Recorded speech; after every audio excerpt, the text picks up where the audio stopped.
Ladies and gentlemen, we'll just give a couple minutes for folks to enter the Zoom room, and we will launch in 30 seconds or so. Welcome.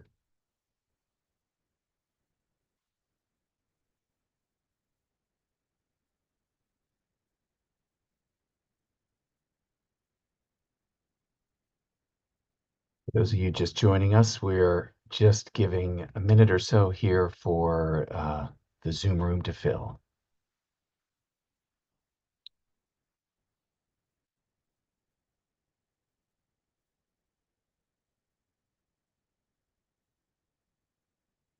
Well, ladies and gentlemen, a very warm welcome to you all, and really thank you for joining us today. My name is Brian Finland, the President and CEO here at the Stimson Center. We have been very eagerly awaiting this event so that we can showcase for you this great new resource that is brought to us all by our South Asia program here at Stimson. That program is launching today their newest online course. It's part of the center's strategic learning initiative. And if you are not familiar with the work of our South Asia program, first I might ask, where have you been? It is Washington's longest running dedicated South Asia program, and I think it's testament to the importance we attach to the region, not just for U.S. policy, but indeed for the world. The program, our South Asia program, produces policy analysis, academic research on regional strategic trends and geopolitical dynamics in order to inform both policy debates as well as scholarly work. And while I am, in fact, paid to say this, it happens to also be true that, in my view, they really do it better than any other source. And I really encourage you to visit the Stimson website, stimson.org, visit our South Asia program, and peruse the breadth of offerings that the program offers. Our strategic learning initiative is a flagship project for our South Asia program, and I'm proud to note that that effort was really the brainchild of a gentleman that so many of you I know on this Zoom meeting will know and remember, the late co-founder of the Stimson Center, the great Michael Crapon. The project is meant to sharpen perspectives on strategic issues in the region and really beyond by tackling really quite complex ideas, but doing so very accessibly and for a very wide range of audiences. And even better, it is free for all, and so I really do commend it to you. The team has assembled a really diverse set of experienced guest lecturers, including top academics from the region, former officials who really share their perspectives and expertise. Over the course of the past 8 years, we have released 4 such courses covering everything from India and Pakistan's nuclear history and development to deterrence in the wider Southern Asian region, to missile technologies in the region, as well as the more sort of social media specific content, as well as a host of other resources. And so I commend each of those previous courses to you. Today, however, we celebrate the launch of our latest course on naval competition in the Indian Ocean region. Now, this course dives into deterrence at sea and maritime competition among Southern Asian states of China, India, and Pakistan. The initiative also really carries on the tradition of strategic learning to presenting really a remarkable diversity of perspectives from over 30 experts on the topic of growing importance, clearly, and in one of rather the most consequential regions of the world. And this is both on land and, of course, increasingly at sea. We're immensely grateful to Stimson's South Asia supporters who have made this course possible, the experts in the region who gave so generously of their time and insights. You're going to hear from several of them here today. And of course, to our South Asia program team itself, led by the incomparable Elizabeth Drelkold. In a moment, I want to turn it over to our moderator, my colleague Zeba Fazli, who is both a research analyst here at Stimson as well as the lead on our strategic learning initiative. But first, we'd like to bring you a quick snapshot of this course in action with the following trailer. Once again, welcome and thank you for joining us. Thank you so much, Brian. Good morning, good evening, everyone tuning in. I'm Zeba Fuzley. As Brian said, I am a research analyst at Stimson and the Strategic Learning Project lead. If you'll bear with me for a moment, I will start sharing my screen and we can all see our latest course in action. One moment, please.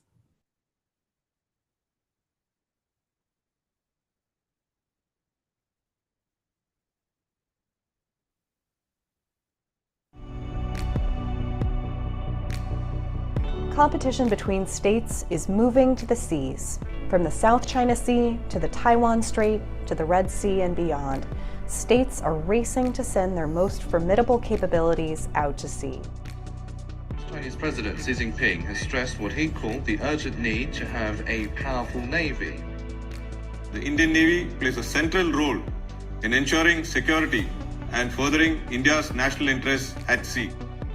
Today, the Navy stands as a strong and vital arm of country's armed forces, capable of protecting our maritime frontiers and radiating deterrence.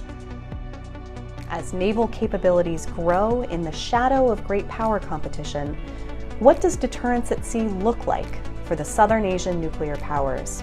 And how does this impact the wider world? Explore these crucial questions and more in Naval Competition in the Indian Ocean region, a free online course from the Stimson Center's Strategic Learning Initiative. In this interactive course, you'll hear from renowned experts in Southern Asia, the US, and beyond. Enrollment is free, easy, and open to anyone seeking to better understand these critical issues and their impact on the region and the world beyond. Sign up today at stratlearning.org.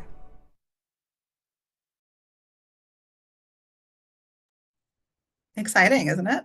Thank you all so much again. I have to say, I've been leading strategic learning for 5 years now, and have launched several courses before, but I genuinely think this might be our best one yet. And I want to thank my colleagues on the team who have devoted so much time and effort into making this and other resources, including Batsala Newman, Omer Naeem, and former Stimsonites Siddhar Sridhar, Sanya Shahid, as well as experts and stakeholders who have provided their expertise and work throughout the process.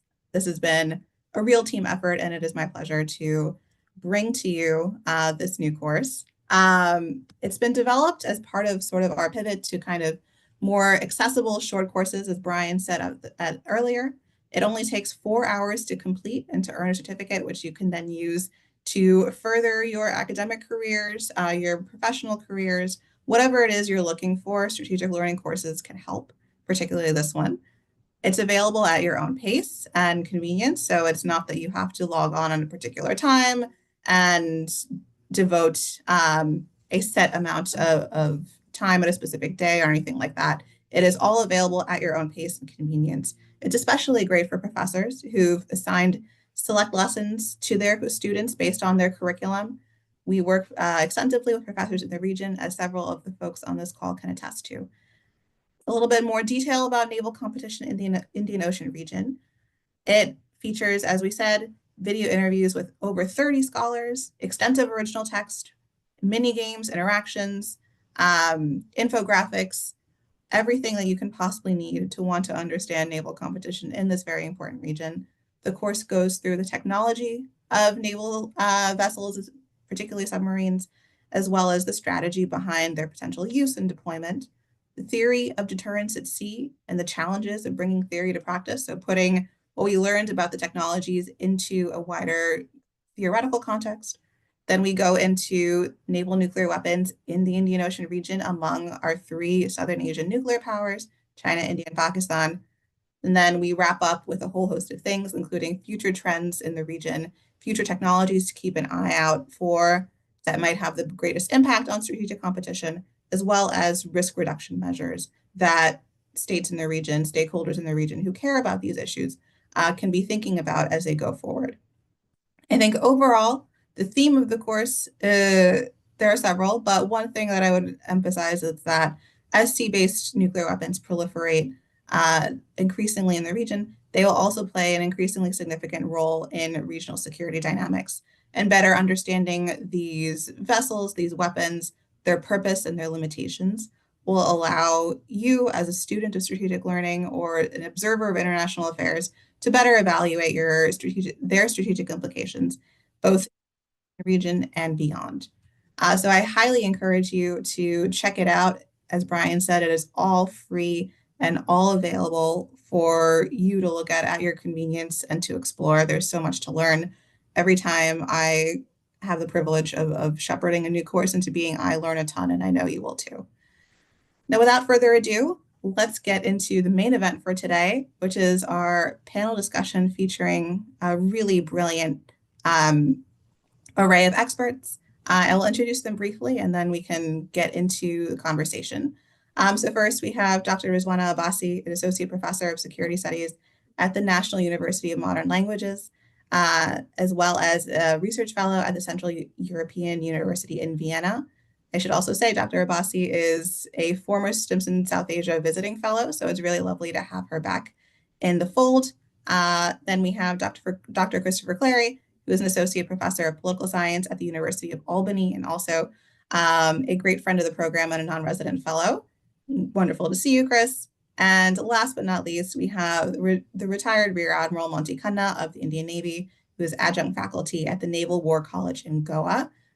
Very good to have you, sir. Thank you so much for taking the time. So as an introduction to the flow for today, we'll start with a bunch of moderators' questions from myself and then open it up to audience Q&A. So please be sure to submit your questions via the Q&A box on Zoom. We'll also be checking social media. So if you are watching on the YouTube live stream, feel free to tweet at Stimson Center, and we will try to get in as many questions as we can.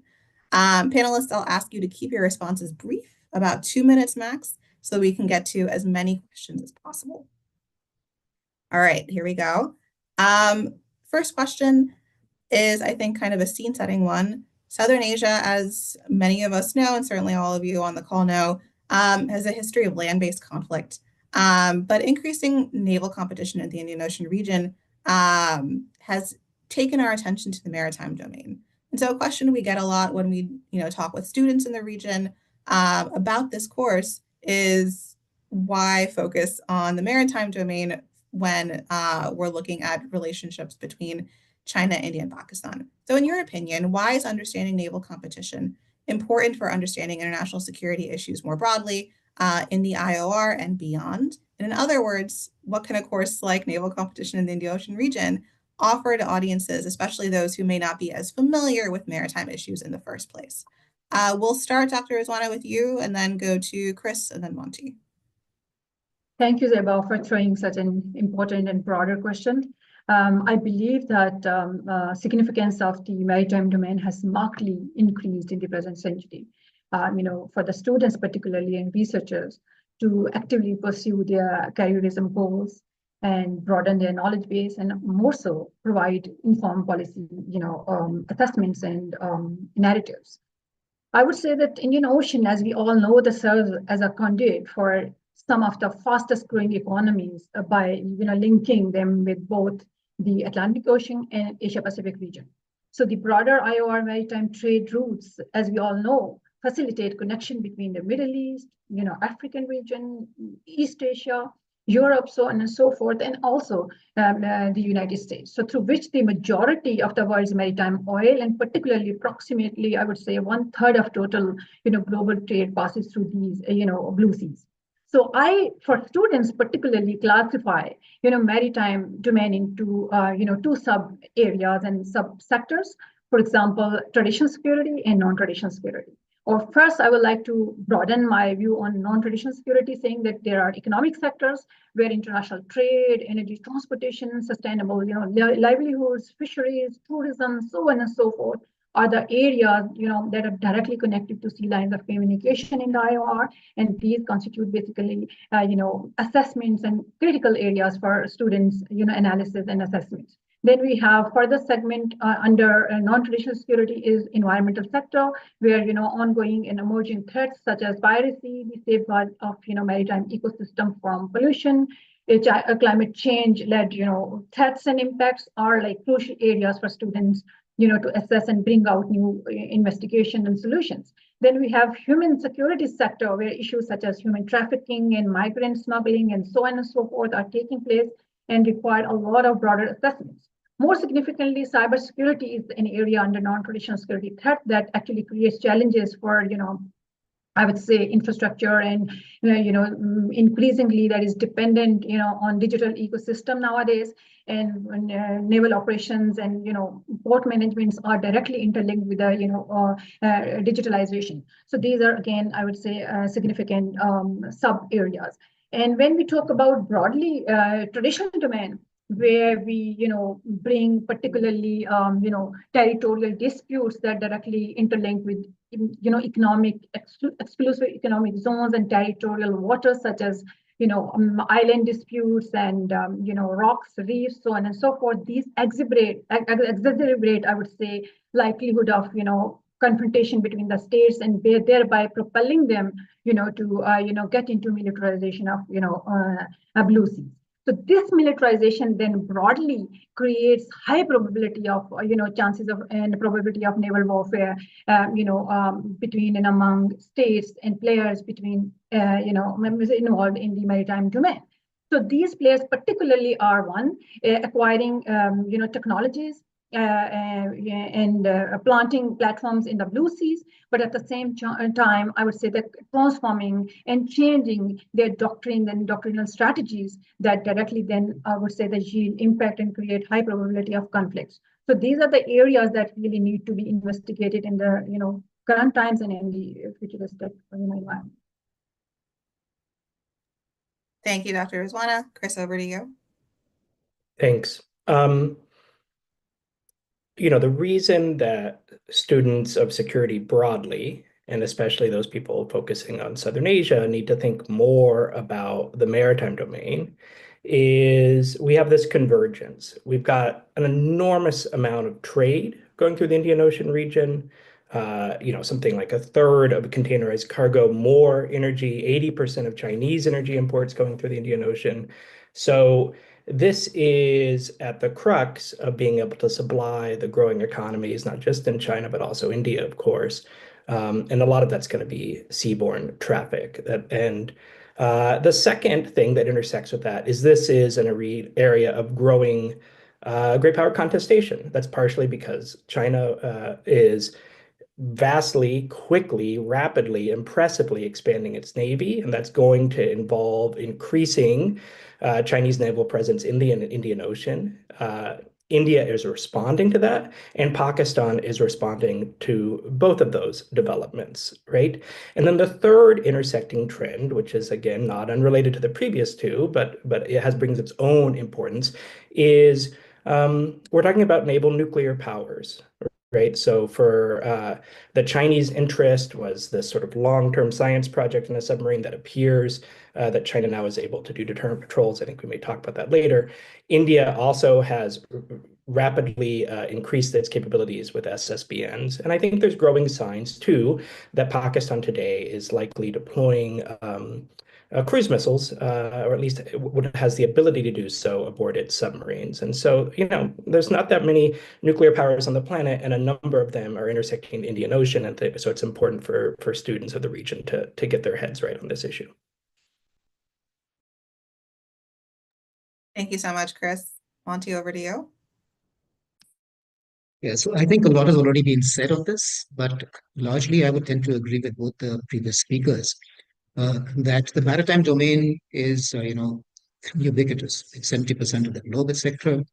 Trade is an important issue, and it is part of the global commons. So, anyone can operate wherever he chooses to. So there are three sets of issues, I would say, which are really being played out. One is being talked about, great power competition. And if great power competition is going to play out in all domains, and the maritime domain is one of those important domains that is going to play out. The second set, I would say, is of regional issues. I mean, there are regional tensions. We have some stresses between India and Pakistan. There are stresses between Bangladesh and Myanmar. West Asia has got its own set of problems between, I would say, Iran and some GCC countries. There is a Houthi problem. There is a piracy issue. So these are the regional issues, and several of them are maritime. The third would be the interplay between the great power competition and the regional issues. They all interact with each other in different ways. So I would say for any young person to understand the nuances of decision making that take place over here, a course like this would be important. And so you understand exactly why people are doing what they are, why they're saying what they are. And if you are in a decision-making position, I think a course of this would be useful in making more informed decisions. Thank you so much, everyone. I should add as well that all three of our speakers today have had a hand in Naval Competition course. Rizwana and Chris are lecturers. Monty was kind enough to provide his expertise during the review process. So they know of which they speak, and we're really excited to have them again to continue this conversation. So my next question is for both Monty and Rizwana, kind of looking back at the past year or so of developments in the Indian Ocean region, particularly on the India and Pakistan side. China launched the first of Pakistan's Hangar-class submarines last April. India inducted the Arigat in the fall and has launched additional SSBNs as well. This year so far, we are off perhaps to a roaring start. Just last week or the week before, India simultaneously inducted a submarine, a destroyer, and a frigate with Prime Minister Modi in attendance to preside over the commissioning. So in light of all these developments and procurements that we've been seeing, particularly on the India-Pakistan side, how do you assess the evolving balance of power in the Indian Ocean region? And what developments do you believe will have the most significant impact on that balance of power and on stability in the region more broadly in the near to medium term? Maybe we'll start with Monty first and then go to Rizwana. So you've spelled out a lot of issues, and I would say, there are many. The Indian Ocean has largely been a zone of peace. I mean, that even the disputes, if you've seen, there have been maritime disputes between India and Bangladesh over a maritime border. There's been a dispute between Bangladesh and Myanmar. Both have gone for arbitration to an international body, and both have been resolved to the satisfaction of all countries. So largely, I would say it has traditionally been a zone of relative peace, globally speaking. But there are fresh developments which are taking place, and I would flag three of them. First, I would say is the spillover of great power competition from the Western Pacific into the Indian Ocean. So you're seeing signs of that already. And in some ways, I think it's going to be inevitable because, China has a lot of, I would say a large part of the trade is coming from this part of the world, and therefore they feel certain insecurities which they're trying to address. The second, I would say, is the empowerment of the non-state act.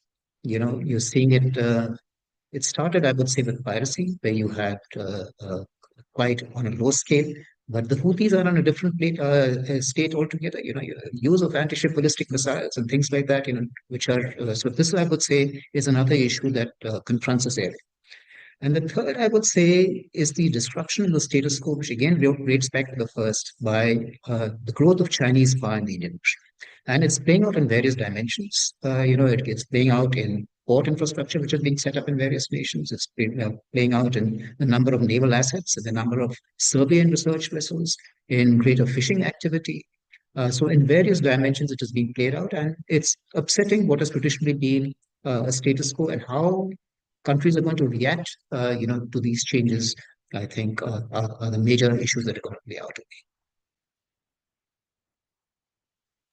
Okay, I think the recent developments in various domains have significantly influenced the balance of power among nations, specifically through the modernization of, I would say, naval assets and naval forces, the emergence of new technologies, as I earlier highlighted, evolving nuclear doctrines and post postures, as well as shifts in the regional alliances and groupings that favor certain states or others. So more significantly and specifically, I would say the development in submarine technologies, aircraft carriers, introduction of ballistic missiles and defense systems, hypersonic systems and blue seas, and autonomous underwater, unmanned vehicles, particularly, I would highlight, and artificial intelligence-led and, of course, maritime cyber capabilities, in addition to the further enhancements of submarine capabilities, including air-independent, propulsion and fighter designs that are being introduced. These all lead to profound impact on regional stability. I would argue that enhanced maritime domain awareness capabilities will also bolster surveillance and monitoring capabilities and facilitating the detection and tracking of naval movements. So the formation of emerging alliances, I would say, and the tendency of states to, disregard one on each other's on security considerations, and the adoption of hedging policies to support one state at the expense of another will further complicate the, of course, dynamics within the maritime domain. So as all players involved are engaged in naval buildup, extra-regional forces, regional forces, and of course some are littoral states, and their efforts to safeguard their broader commercial and security interests within the IOR, the absence of established, maritime CBMs and any sort of security mechanism, heighten, the likelihood of any sort of misinterpretation and potential, confrontation, particularly I would say that, in shared or contested waters, thereby posing an additional risk to strategic stability and existing, balance of power. All right, thank you both. Super useful remarks, especially Monty. I think your positioning of the wider Indian Ocean region with the India-Bangladesh and Bangladesh-Myanmar discussion is really helpful. And Rizwana, I think we're going to aim to get into a lot of what you mentioned, especially regarding alliances later on in the hour. For now, I'm going to continue on the note of India's SSBN Arigat this fall and ask Monty and Chris how you would both assess India's progress in operationalizing the sea leg of the nuclear triad and what challenges remain. Chris, can you start us off and then move to Monty? 25 years ago, I was a little baby Stimson intern, and Michael Crapon handed me a book by Raja Menon, the blessed naval expert of India and a blessed, naval nuclear expert. And Raja lays out a long time ago, shortly after Indian nuclearization, that India should desire a naval sea leg because it is the most survivable of the potential nodes in a triad. And that argument has been persuasive in India for long enough that India has managed to deploy, to build and induct and to start deterrent patrols with a very complicated thing, an SSBN. It's had some help from old friends in the process, but it's also figured out a lot of these things itself. There is still more work to be done. It doesn't look like the long-range missile, the K4, is quite ready, though that is, a work in progress. Until that long-range missile is done, the SSBN does not credibly threaten the major cities of eastern China because it would have to sail a very long way in order to get those missiles onto the target. But India has shown real expertise in missile developments, and I have no doubt in some reasonable timeline the K4 will be ready, and then you will have a different option. And something that India, Pakistan, China, the United States are struggling with is the surface of the Earth is more legible because of drones, because of an enormous increase in space-based surveillance assets than it has ever been. And submarines do have some advantages for cyberability in that context. And it's not a surprise that India is particularly interested and that Pakistan has also shown some interest.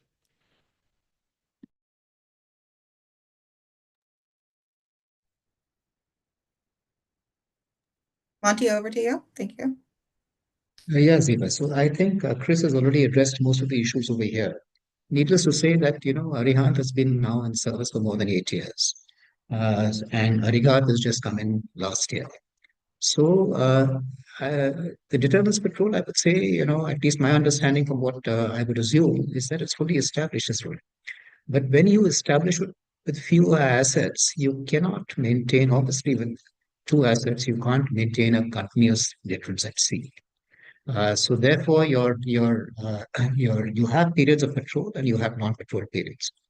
With time, as more assets get inducted, you will be able to reduce the non-patrol periods so you can maintain an asset at sea for larger and larger durations. A combination of submarines will maintain at least one asset at sea for longer and longer durations, and you'll progressively reduce your non-patrol period. Of course, it's a complex weapon platform, and therefore it's a steep learning curve for anyone, particularly someone who's doing it, largely through homegrown resources. And India is very much, in that process. But needless to say, uh, deterrence has already been established at sea. And it's only a question of adding more assets until you hit the desired continuous deterrence at sea posture. All right, thank you both. And Chris, thanks for mentioning the K4. I think it's incredibly important. I will also add that we, as I said earlier, also have a course on missile technologies in Southern Asia. So to the extent that these topics intersect, and I think they do quite significantly, I would also encourage you to go to that course if you're interested in learning more. For now, Rizwana, over to you. I wanted to ask about Pakistan's place in all this. As we know, Pakistan does not yet have a sea-based deterrent, but has certainly expressed interest in achieving this capability within its particular constraints. So in your view, what are the challenges Pakistan faces in developing that sea-based deterrent, and what are the implications of pursuing it, as it seems to be doing now, by inducting conventionally powered submarines armed with cruise missiles? Okay, Pakistan, as you know, the sea-based deterrence and nuclear weapons program has its roots in the country's strategic considerations and security concerns, particularly driven by India's nuclear and conventional military advantages as a threat, and that in turn drives, Pakistan's need for a credible deterrence. So I would argue that Pakistan seeks to ensure survivability of its nuclear force and maintain a second strike, capability, considering transformation in India's nuclear doctrine of no first use, and also denying India the ability to launch first in terms of striking, or launching disarming first strike. So given the increased asymmetry between India and Pakistan in navies, I would argue that Pakistan currently seeks to create balance by reinforcing its conventional deterrence at sea. So India's Navy, of course, its two operational, I would say, aircraft carriers, nuclear-powered submarines, and advanced surveillance means and systems significantly outpace Pakistan's smaller Navy and conventionally equipped Navy, which I would say that includes a limited fleet of submarines and surface ships. So in my view, Pakistan's current submarine capabilities and technologies may not support more complex operational concepts. The challenges it faces in this regard are technological deficiencies. And I would say, unlike India, Pakistan's program is based on huge transparency, yet it lags behind in global mainstreaming. While India, on the other hand, has considerably benefited, from the lease of nuclear submarines and access to technologies, outside the NPT framework, I would say under the NSG program. So Pakistan's smaller program creates, in my view, currently no challenges in the IOR, rather the systemic security dilemma, I argue, between India, China and US, China and India, and India and Pakistan will broadly drive the regional players into an arm racing problem and uncontrollable escalation risks at sea if not addressed within a broader security framework. Thank you, Rizwana. That's super helpful, and I think will ground a lot of our conversation as we continue. I want to stay on the theme of Pakistan for a moment to kind of broaden the discussion of its procurement and what it's searching for at sea. They're also working to modernize their naval forces overall, including by inducting vessels and capabilities like frigates and corvettes from China, from Turkey, among others. In a recent interview, the chief of Pakistan's Navy described the strategy as, quote, progressive capability enhancement. So Rizwana and also Chris, let me bring you into this as well. What can these and other modernization efforts and procurements tell us about how Pakistan views its own positionality and strategic priorities in the Indian Ocean region? Chris, can we start with you and then go to Rizwana? It's tough to get your adversaries and your strategic rivals to kind of give up. And Pakistan, despite quite considerable economic challenges, has managed to prioritize defense investments, and the Navy has received some of that. Now, there has been some technological benefit from its relationship with China that may not have always been as beneficial as Pakistan had hoped, but has generated some benefits. But at root, we have a quite interesting, I think Professor Abbasi was talking about this as well, quite interesting asymmetry in the naval competition here. If you look at the most recent numbers available from the IISS military balance, India has something like 2.5 times the principal surface combatants and submarines as Pakistan. And then the big challenge in the region is China has about 3.5 times those same types of ships, larger capital ships, compared to India. And both India and China are moving fastly, and Pakistan is doing its best to also stay up. Now, Pakistan's naval goals are fairly limited to try to prevent a blockade of Pakistan, to try to prevent the Navy, the Indian Navy, from being able to be used as an important coercive arm against the state. And like a lot of Pakistan's military, the goal of the Navy is to deny India victory on the cheap. So you have to have a big war. And if you have a big war, the nuclear weapons use becomes something that people can imagine. And the Navy is consistent with that. It's trying to make it hard for easy victories. But it also means that the Navy is still part of the military balance.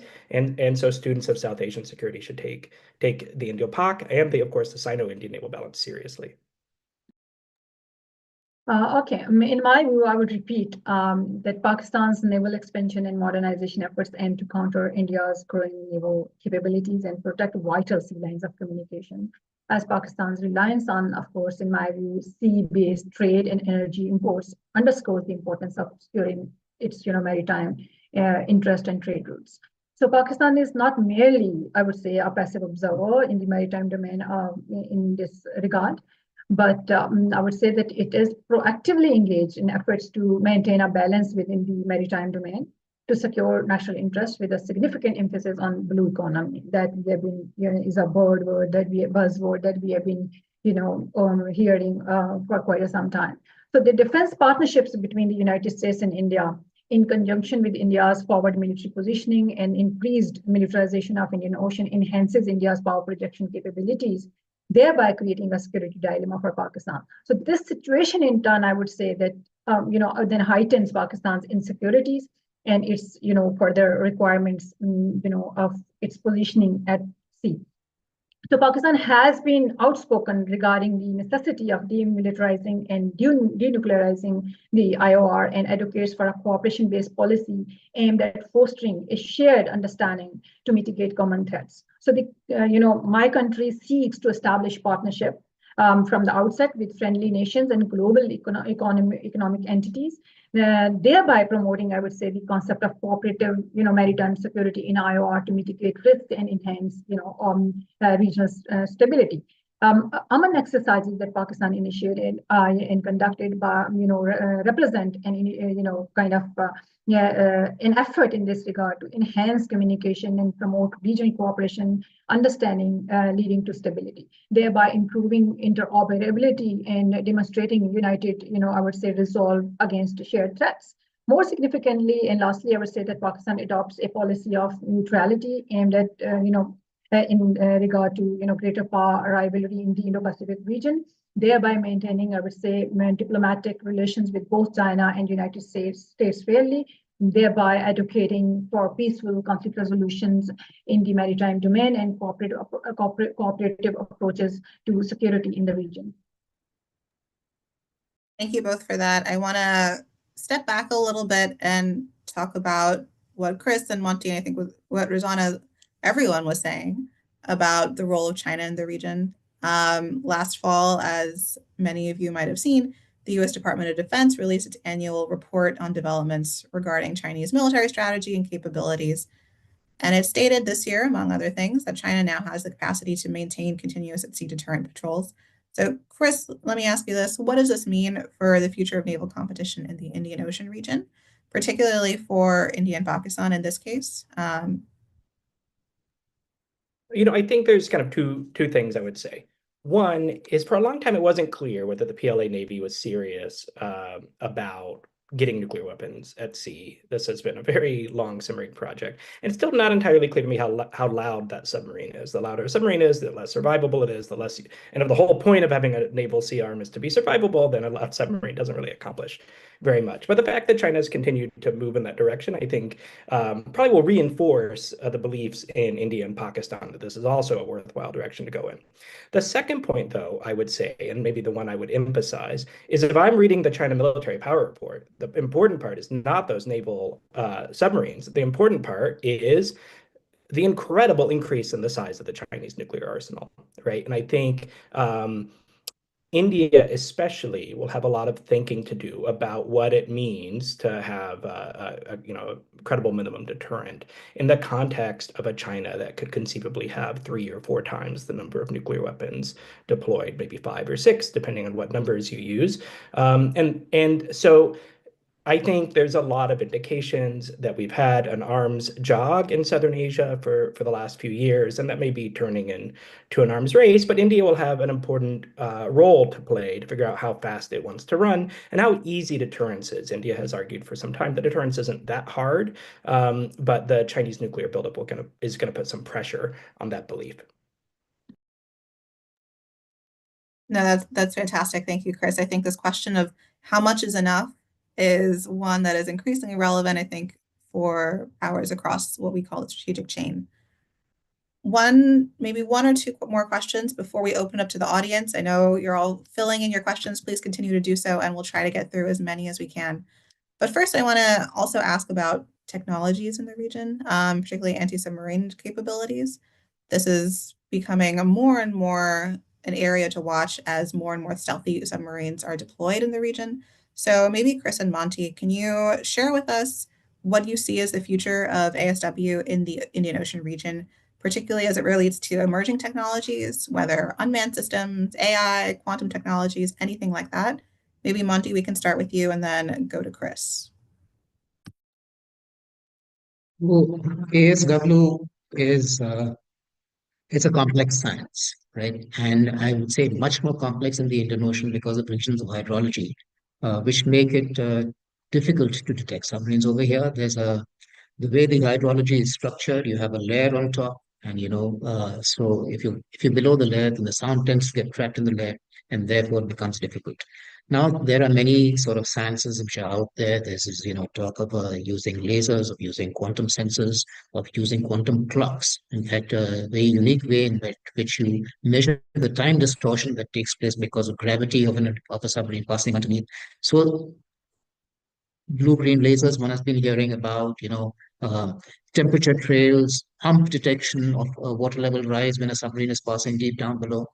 But, we've been hearing about this for the last, I would say, 20, 30 years, and there's never been a major breakthrough when it comes to detection of submarines. So certainly with UUVs, with, increased number of sea gliders, sensors, movable sensors, sea-based sensors, etc., things will improve. But if you ask me, these are all going to be iterative improvements. I don't think there's going to be any major breakthrough which is going to make the oceans transparent and submarines obsolete in the near term. Yeah, on this, I defer to Admiral Khanna. I think anti-submarine warfare is something where professionals understand its intricacies. But as an informed outside observer, I agree that these technological concerns have been in place. You can find very good discussions of blue-green lasers going back into the 80s, if not earlier, and there haven't been a breakthrough. We have a game of hiders and finders. The hiders have some things they can do now that they couldn't do in the past, including unmanned underwater vehicles, as the Admiral mentioned, and lots of things you can put on the seabed.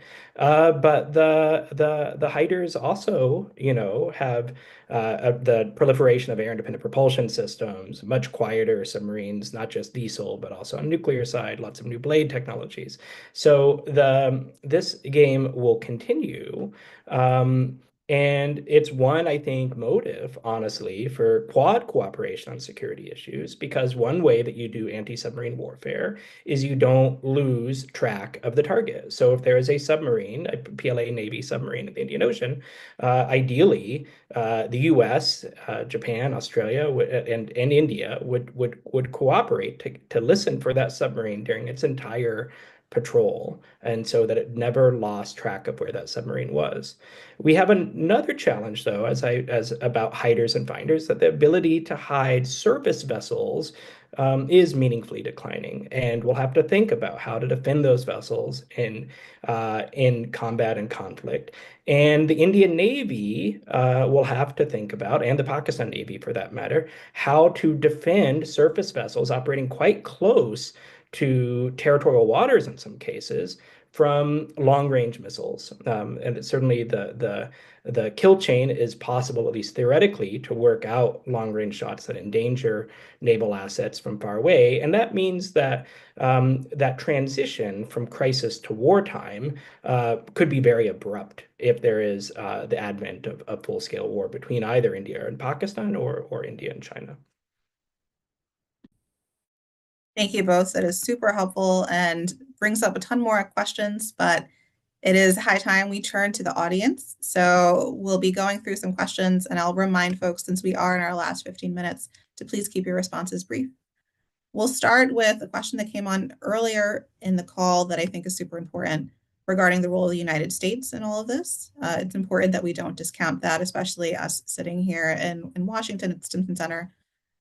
So in your opinion, any speakers who'd like to answer, in your opinion, what are the key challenges and opportunities for American engagement in the IOR, particularly in balancing its relationships with multiple regional partners, in whether bilaterally or, as we were talking about a moment ago, with the Quad and other structures and multilateral groupings? Let's see, Monty, over to you. And then I think, Chris, you seem to have your hand up. All right, Monty, go ahead. Yeah, so there are, as you pointed out, challenges and opportunities. I'd like to spell out the opportunities first. So the opportunities, I would say, firstly, there is a huge deficit in capacities and capabilities, particularly in the Indian Ocean island states. If you take, Maldives, Sri Lanka, Madagascar, Mauritius, Seychelles, etc., tremendous EEZs there, huge EEZs with few capacities to look out. So that is, I would say, is an opportunity. The other big opportunity, I would say, for the US is a convergence of interest with India. We're finding a greater and greater overlap between our interests, and I think that stems out as an opportunity.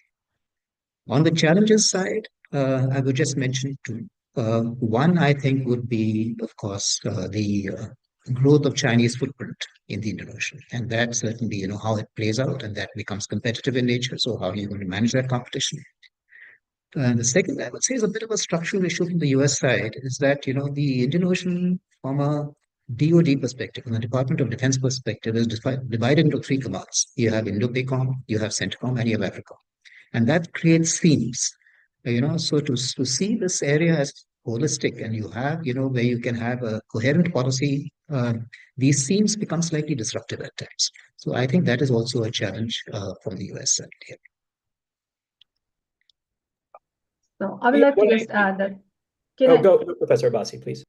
Oh, okay. Thank you. Sorry to cut you. I just wanted to highlight that on opportunities part, I would say that there are no sort of multilateral active forum in that context. So there should be a multilateral regional security mechanism within the IOR that includes, all littoral states, region states, and of course, extra-region states, ensuring equal participation and collaboration in resolving, disputes and, of course, addressing shared challenges. So use of course, regional forums such as IORA and the East Asia Summit Forum need to be broadened and effectively utilized to promote regional cooperation and peace. And geoeconomics paradigm is crucial in my understanding in present time, emphasizing regional connectivity and development partnerships. That would be a key pathway to navigating the complex dynamics of the greater power competition in the 21st century in the IOR region. I think the US, has for a long time wanted to help India's rise, wanted to make that process easier. And the place where maybe the U.S. is least conflicted about that is helping the Indian Navy. And the part of that help that the U.S. is least conflicted about, to get one more layer of the inner circle, is helping the Indian Navy find and destroy the Chinese Navy in the event of hostilities. So we've seen sonobuoys and quad initiatives to help with maritime domain awareness, and I assume there is a very deep and wide-ranging intelligence cooperation relationship as well. It is the case that India has largely turned to other partners, primarily its historic Russian partner, for many types of naval technology. But the US, with the P-8 and sonobuoys and some other things, also is in contention, along with certain types of UAVs. So Pakistan is going to largely be left out of that, and I think we should think about what the regional balance connotations of that are. But Pakistan will have to rely on its own self, on Turkey, on China especially, because I don't think the US is going to prioritize helping the Pakistan Navy in any meaningful way, though the US-Pakistan relationship is likely not to tilt into a full adversarial one, despite the words of concern that Deputy National Security Advisor Feiner said in his final weeks in that job under the Biden administration. No, thank you for that. That's the finer comments certainly generated a lot of discussion here in DC and beyond. So thank you for bringing that in. Thank you, everyone. The next question comes from the audience regarding India's nuclear force structure. So the question is, as India's SSBN force matures, do you anticipate a rebalancing of their nuclear force structure away from land-based platforms in favor of sea-based ones, similar to France, for example? Maybe Monty, I'll put you on the spot, and if anyone else wants to chime in briefly, feel free. So our nuclear doctrine clearly specifies a triad, and I think the requirement to maintain a triad will continue. So while there might be minor iterations that take place in how many warheads you put on which vector sector, but it's a hypothetical question really. But in my understanding, at least, even as forces increase, all three vectors will be maintained in some way or the other. Yeah.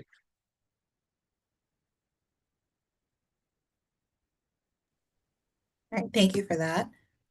One question regarding cyber technology in the naval domain.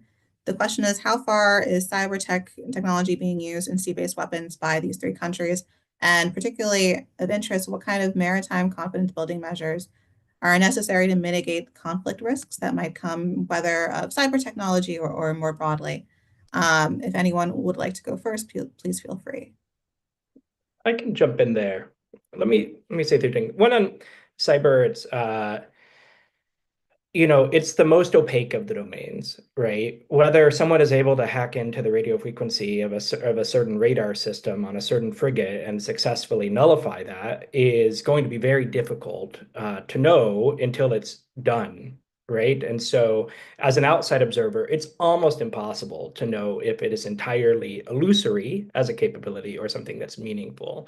And in the naval nuclear domain, that's most meaningful in terms of the ability of command and control systems to operate over radio frequency, because you need to be able to broadcast these messages, often with very large antenna array, in times of deep crisis and war. So it may be an important part of the competition. It certainly is an important part of any game of hiding and finding that might be going on, but it's the one that's most challenging to observe in the open source realm. And so at least, I just want to say that from that position of ignorance that I think all of us have to confront.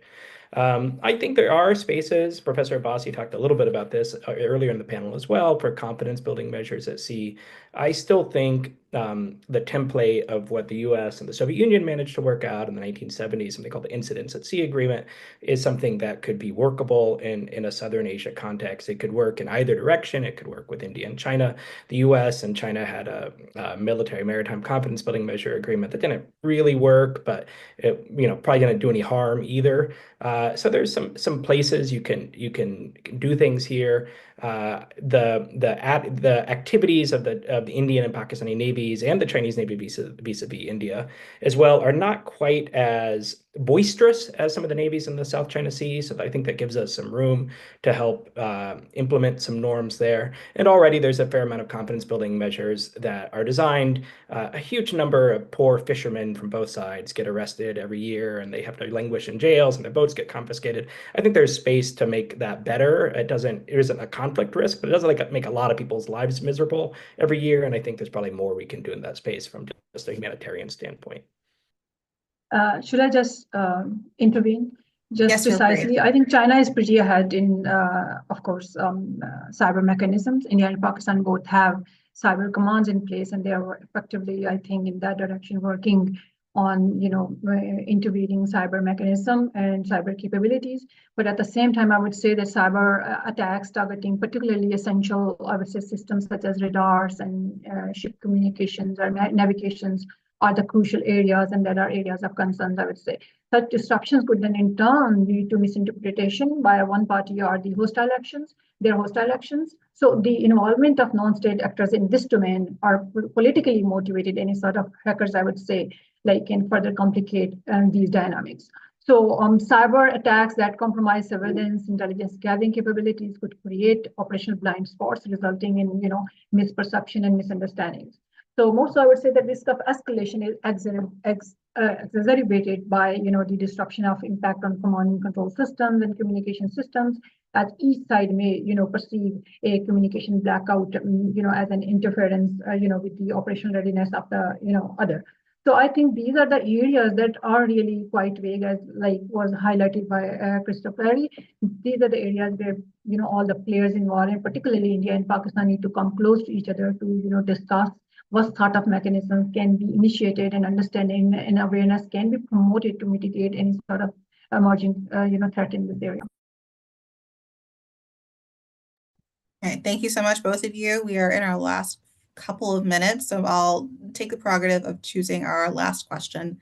Thinking a little bit about what we've talked about and around all morning or all evening, and depending on where you are, regarding escalation concerns. As we said at the very beginning, conflicts among particularly the Southern Asian countries have tended to be on land, but there were reports, for example, that India has deployed the Arihant in 2019 during the Palama Balakot crisis, and we can't discount the possibility of maritime domain risk playing a larger role in future crises, whether between India and Pakistan, whether between India and China. And so as we close out today, what crisis risk pathways are of greatest concern to you all with regard to nuclear weapons deployed at sea in the Indian Ocean?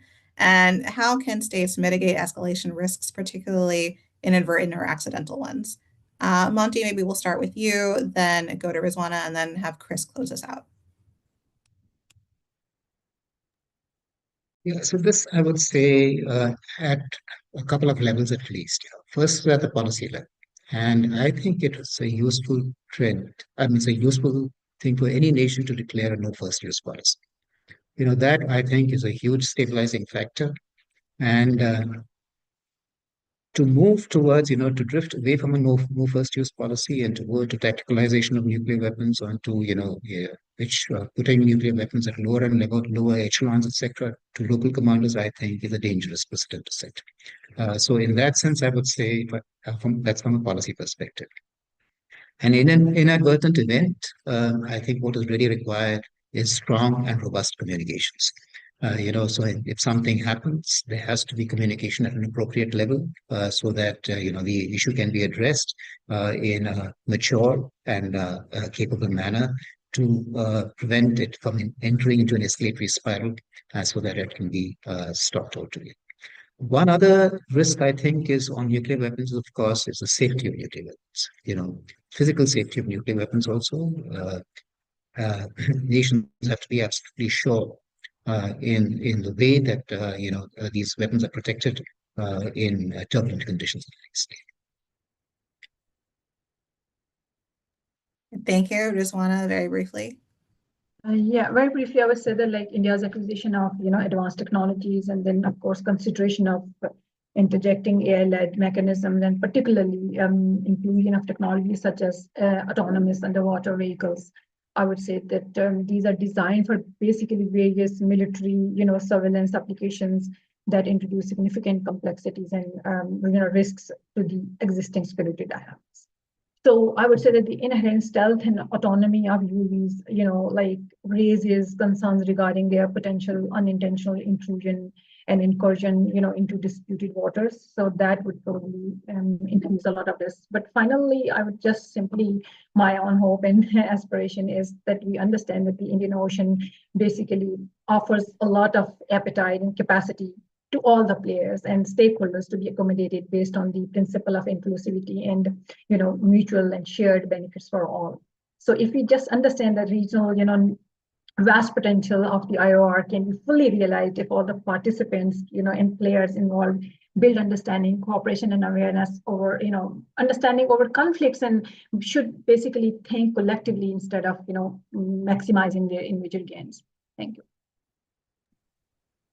Well, thanks for the very rich discussion. Let me just conclude by saying on escalation risks, one thing that navies have, especially navies with lots of submarines, especially navies that have nuclear weapons aboard their submarines, is they have a lot of assets in port at any given time.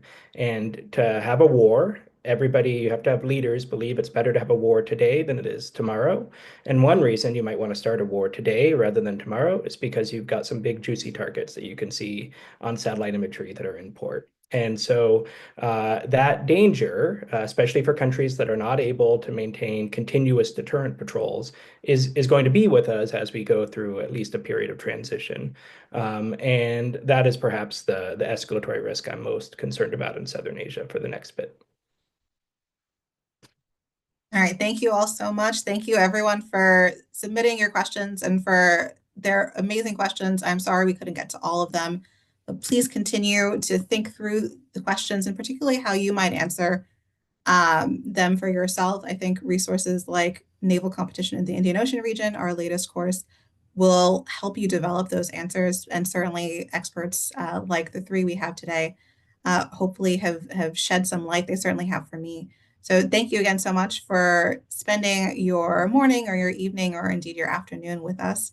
It's been a pleasure. Thank you all so much for joining us, and thank you to our panel. Have a great rest of your day.